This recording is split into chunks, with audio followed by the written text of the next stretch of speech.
종려 주일. 오늘 내가 나와 함께 낙원에 있으리라. 오늘의 본문 말씀 누가복음 23장 39절에서 43절 말씀을 함께 읽어볼까요? 시작. 달린 행악자 중 하나는 비방하여 이르되 내가 그리스도가 아니냐 너와 우리를 구원하라 하되, 하나는 그 사람을 꾸짖어 이르되 내가 동일한 정죄를 받고서도 하나님을 두려워하지 아니하느냐.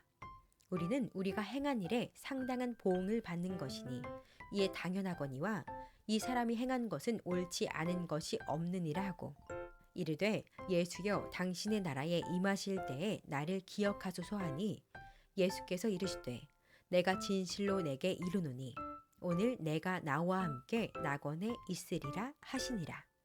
아멘. 친구들, 하나님은 거룩하신 분이셔서 죄를 미워하셔요. 성경에서 말하는 죄란 하나님의 말씀을 싫어하고 따르지 않는 것이에요. 그런데 우리는 하나님의 말씀을 완전히 따를 수 없기에 모두 죄인이에요. 그래서 죄의 결과로 몸도 영혼도 결국에는 죽을 수밖에 없어요. 그리고 우리에게는 스스로를 구원할 방법이 전혀 없어요. 나 자신도 다른 사람도 구원할 수 없어요. 왜냐하면 우리 모두가 죄인이기 때문이죠. 그러나 하나님께서는 우리를 사랑하셔서 구원해 주시려고 큰 계획을 세우셨어요. 그건 바로 예수님을 이 땅에 보내신 것이었어요.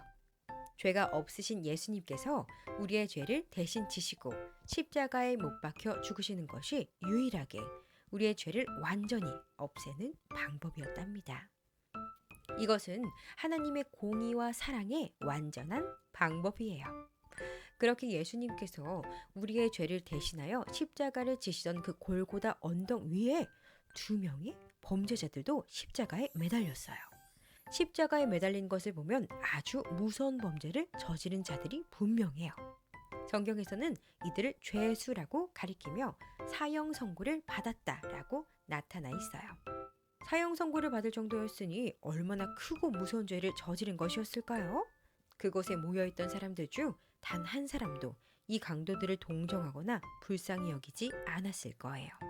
그런데 두 명의 강도 중 한 명이 너무나도 뻔뻔한 소리를 해요. 예수님, 당신의 나라에 들어가실 때 저를 기억해 주십시오. 이 말을 들으신 예수님의 반응은 더 충격적이에요. 내가 분명히 말하지만 오늘 내가 나와 함께 낙원에 있게 될 것이다. 세상에, 이게 무슨 말씀이신 거죠? 이 사람은 흉악한 범죄자예요. 사형에 처해졌죠. 절대로 천국에 갈 만한 행동을 단 한 번도 한 일이 없는 자일 거예요. 이런 자가 천국에 간다면 아마도 그 천국은 아무도 오지 않으려 할 거예요. 친구들, 천국은 아무나 갈 수 있는 형편없는 곳이란 말일까요? 친구들, 아니에요. 천국은 아무나 갈 수 없는 곳이에요. 천국에 갈 수 있는 자는 오직 믿음을 가진 자랍니다. 천국은 우리의 착한 행실로 가는 곳이 아니고 대신 어떠한 중한 죄를 지었다고 절대로 못 가는 곳도 아니랍니다. 이제는 예수 그리스도를 믿는 믿음으로 말미암아 하나님께서 주시는 의를 얻게 되었습니다. 그것은 차별이 없이 모든 믿는 사람에게 주시는 것입니다.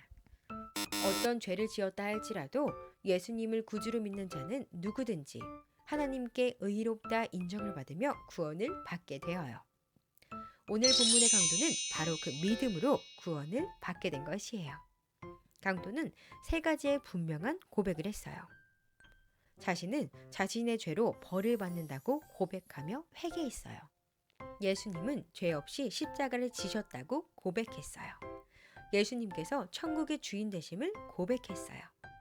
강도의 이러한 고백을 예수님께서는 믿음으로 여겨주시고 그를 구원해 주시며 천국을 허락해 주셨어요. 친구들, 우리는 이 강도를 보며 두 가지를 생각해 볼 수 있어요. 첫 번째는 아무나 구원받을 수 없지만 누구나 구원받을 수 있다는 사실이에요. 사람의 생각으로 저 사람은 예수님을 믿을 수 없을 거야. 저 사람이 예수님을 믿으면 다들 싫어할 거야. 하나님이 저런 사람을 구원하실 리가 없어. 하고 판단해서는 안 돼요. 어떤 사람이든지 어떤 상황에 처했든지 예수님을 믿으면 반드시 구원을 받는다는 사실을 기억하고 복음을 전하는 일을 멈추지 않아야 해요. 두 번째는 지금이 바로 복음을 전해야 하는 때라는 사실이에요. 강도가 사형을 당하게 되어 십자가에 못 박힌 그때가 그 강도가 구원받은 때라는 사실을 우리는 기억해야 해요. 하나님께서 구원을 베푸시는 때를 우리는 알 수 없기에 지금 바로 이 순간 가까이 있는 하나님을 알지 못하는 친구나 가족들에게 예수님을 전해야 한답니다. 하나님께서 누구를 언제 구원하실지 우리는 알지 못하지만 우리를 구원해 주신 예수님의 은혜를 기억하며 지금 이 순간 곁에 있는 누구에게라도 예수님을 전할 수 있는 우리 친구들이 되기를 바래요. 오늘도 우리를 위해 십자가에 못 박히신 예수님을 기억하며 그 사랑에 감격, 감사하는 친구들이 되기를 소원하며 그럼 안녕.